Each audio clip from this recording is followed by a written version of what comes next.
السلام علیکم۔ محبوبان الہی کو امتحان اور آزمائش کی سخت ترین منزلوں سے گزرنا پڑتا ہے اور قدم قدم پر جانثاری تسلیم و رضا کا مظاہرہ کرنا ہوتا ہے۔ امت مسلمہ کا اجماع ہے کہ اللہ تعالیٰ کے بعد تمام مخلوقات میں انبیاء کرام علیہ السلام کا مرتبہ ہے اور وہی اللہ تعالیٰ کے سب سے زیادہ قریب و قارب ہیں، جو اللہ کی طرف سے بھیجی گئی آزمائش میں پورے اترے اور انہوں نے اللہ تعالیٰ کی رضا اور خوشنودی کے لیے رب الکریم کے ہر حکم کے سامنے سر تسلیم خم کیا۔ انبیاء کرام علیہ السلام کو شاید دین کی محنت کے سبب امتحان اور آزمائش سے دوچار ہونا پڑا۔ ہر نبی اور ہر رسول کے امتحان کا انداز مختلف تھا۔ اللہ تعالیٰ کے انہی برگزیدہ پیغمبروں میں سے ایک سیدنا حضرت ابراہیم علیہ السلام ہیں۔ آپ علیہ السلام اللہ تعالیٰ کے جلیل القدر پیغمبر اور تسلیم و رضا اور اطاعت ربانی کے پیکر تھے۔ اللہ تعالیٰ نے انہیں اپنا خلیل یعنی گہرا دوست قرار دیا۔ حضرت ابراہیم علیہ السلام کی ساری زندگی استقامت دین کے لیے پیش کی جانے والی عظیم قربانیوں سے عبارت ہے۔ اللہ رب العزت کو آپ علیہ السلام کا جذبہ قربانی و استقامت اس قدر پسند آئے کہ یہی جذبہ قربانی ہر دور کے لیے ایمانی معیار اور کسوٹی قرار دیا گیا۔ آپ علیہ السلام ہر امتحان اور آزمائش سے کامیاب و کامران ہوئے، یہاں تک کہ عقیدہ توحید بیان کرنے اور ربش شکنی کی پاداش میں آپ علیہ السلام کو بادشاہ نمرود نے آگ میں ڈالا تو آپ علیہ السلام عظمت دین اور عقیدہ توحید کی سربلندی کے لیے پوری طرح ثابت قدم رہے۔ بالآخر اللہ تعالیٰ کا فرمان مبارک جاری ہوا، ہم نے حکم دیا آگ کو، اے آگ سرد ہو جا، ابراہیم علیہ السلام پر سلامتی والی ہو جا۔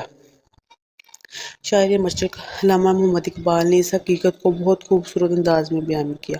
آج بھی ہو جو ابراہیم کا ہی ماں پیدا، آگ کر سکتی ہے انداز گلستاں پیدا۔ ابھی یہ آزمائش ختم نہ ہوئی تھی کہ اس کے بعد اپنے لختے جگر سے اسماعیل علیہ السلام اور بیوی حضرت ہاجرہ کو فرعون کے بیابان میں چھوڑنے کا حکم ملا۔ یہ بھی کوئی معمولی امتحان نہ تھا، سخت آزمائش کا مرحلہ تھا۔ بڑھاپے کی تمناؤں کا مرکز، راتوں اور دنوں کی دعاؤں کا ثمر، قلب و نظر کا چراغ، سیدنا حضرت اسماعیل علیہ السلام، جس کو آپ صرف حکم الہی کی تعمیل میں ایک بے آب و گیا مقام پر چھوڑ آتے ہیں، اس طرح کے پیچھے مڑ کر بھی نہیں دیکھا کہ کہیں ایسا نہ ہو کہ شفقت پدری جوش میں آ جائے اور حکم ربانی کی تعمیل میں لغزش ہو جائے۔ ان کٹھن منزلوں کو عبور کرنے کے بعد اب تیسری آزمائش کی تیاری ہے، جو پہلے دونوں امتحانوں سے کہیں زیادہ سخت ہے۔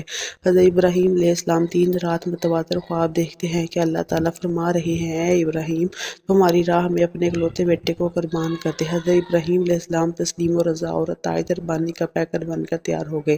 چونکہ اس کا امتحان و آزمائش میں بیٹا بھی شریک تھا، اس لیے باپ نے اطاعت شعار اور فرمان بردار بیٹے کو اپنا خواب اور اللہ تعالیٰ کا حکم سنایا اور اپنے نوعمر فرزند سے پوچھا، اے میرے پیارے بیٹے، میں نے خواب میں دیکھا کہ تجھے ذبح کر رہا ہوں، بتا تیری کیا مرضی ہے۔ حضرت ابراہیم علیہ السلام نے اپنے بیٹے سے رائے اس لیے نہیں پوچھی کہ اگر بیٹے کی رائے ہوگی تو ایسا کروں گا، ورنہ میں اپنے بیٹے کو ذبح نہیں کروں گا۔ نہیں نہیں، ایسا ہرگز نہیں، بلکہ حضرت ابراہیم علیہ السلام نے رائے اس لیے پوچھی تھی کہ میری نبوت کا وارث آزمائش میں پورا اترتا ہے یا نہیں، اور یہ بھی معلوم ہو جائے کہ اللہ کے حکم کے بارے میں بیٹے کا تصور کیا ہے۔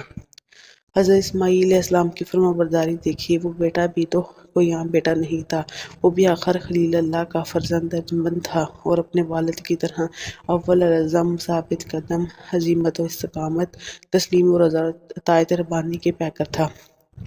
اگر باپ خلیل اللہ کے مرتبے پر فائز تھا تو بیٹے کے سر پر بھی ذبح اللہ کا تاج سجنے والا تھا، کیونکہ آپ علیہ السلام ہی کی سلطنت ہر سے قائے دو جہاں، تاجدار انبیاء، شفیع روز جزا جناب محمد صلی اللہ علیہ وآلہ وسلم اپنے نور مبین سے اس جہاں کو دائمی روشنی سے منور کرنے والے تھے، اس لیے وارث نبوت نے بھی اطاعت کی حد کر دی۔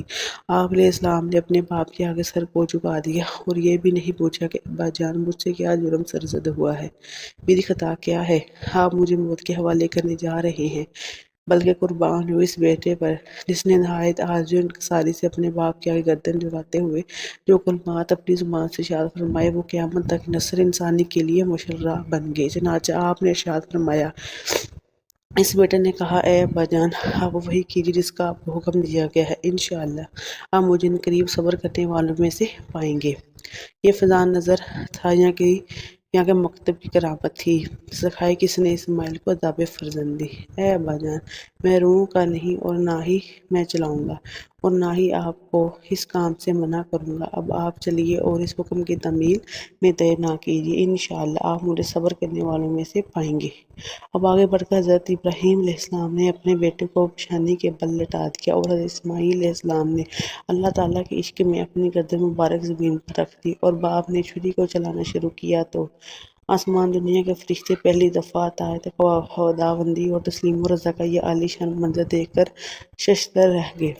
قریب تھا کہ چھری چل جاتی، لیکن اللہ تعالیٰ کی طرف سے ندا آئی، اے ابراہیم، تم نے خواب کو سچ کر دکھایا، یہ ایک بڑی آزمائش تھی اور تم کامیاب ہوئے۔ اللہ تعالیٰ نے جنت سے حضرت اسماعیل علیہ السلام کے بدلے قربانی کے لیے دبا بھیجا، اور یوں یہ سنت ابراہیمی قیامت تک ہر صاحب استطاعت پر واجب کر دی۔ حقیقت یہ ہے کہ حضرت ابراہیم علیہ السلام کی جانب سے بارگاہ خداوندی میں حضرت اسماعیل علیہ السلام کی قربانی ایک عظیم اور یادگار قربانی تھی، جس کی مثال دینے سے آج تک دنیا قاصر ہے۔ چشمِ فلک نے بے اطاعت الہی کا ایسا منظر نہ دیکھا تھا۔ صبر و استقامت اور جانثاری بھی محو حیرت تھے کہ ایسا باپ جسے بڑھاپے میں اولاد نصیب ہوئی، اس پر وہ چھری پھیرنے چلا ہے۔ خدائے پاک نے خود ان کی ایسی تربیت کی تھی، شعور و فکر دانائی کی وہ دولت انہیں دی تھی کہ یہی وجہ ہے کہ حضرت ابراہیم علیہ السلام کی قربانی کو پوری تاریخ انسان میں ایک منفرد اور بلند مقام حاصل ہے۔ ان کی اس عظیم المرتبت قربانی کو تا قیامت امت محمدیہ صلی اللہ علیہ وسلم کے لیے قانون الہی بنا دیا گیا ہے۔ قربانی در حقیقت اس وعدے کو دہرانے کا نام ہے کہ ہمارا جینا، ہمارا مرنا اور ہماری پوری زندگی اللہ کے لیے ہے۔ یہی ہے کہ مسلمان کی زندگی کا حقیقی مقصد ہے۔ بندگی کے اظہار کے لیے کسی بھی قسم کی قربانی سے دریغ نہ کرنا بندہ مومن کا شیوہ ہے۔ قربانی کا اصل مقصد تقویٰ ہے اور پرہیزگاری کا حصول ہے، اور نہ ہی خون، بلکہ اس تک تمہاری پرہیزگاری پہنچی ہے۔ عظیم سنت ابراہیمی ہمیں اس بات کا درس دیتی ہے کہ ہم دین کی عظمت، سربلندی اور اسلام کی ترویج، اشاعت اعلاء کلمت اللہ، اسلام کی بقا اور امت مسلمہ کے لیے اتحاد کے لیے کسی بھی قسم کی قربانی سے دریغ نہ کرے۔ بلا شبہ جذبہ قربانی کا شوق بارگاہ الہی میں ہمارے تقویٰ کا اظہار اور قرب الہی کا ذریعہ ہے۔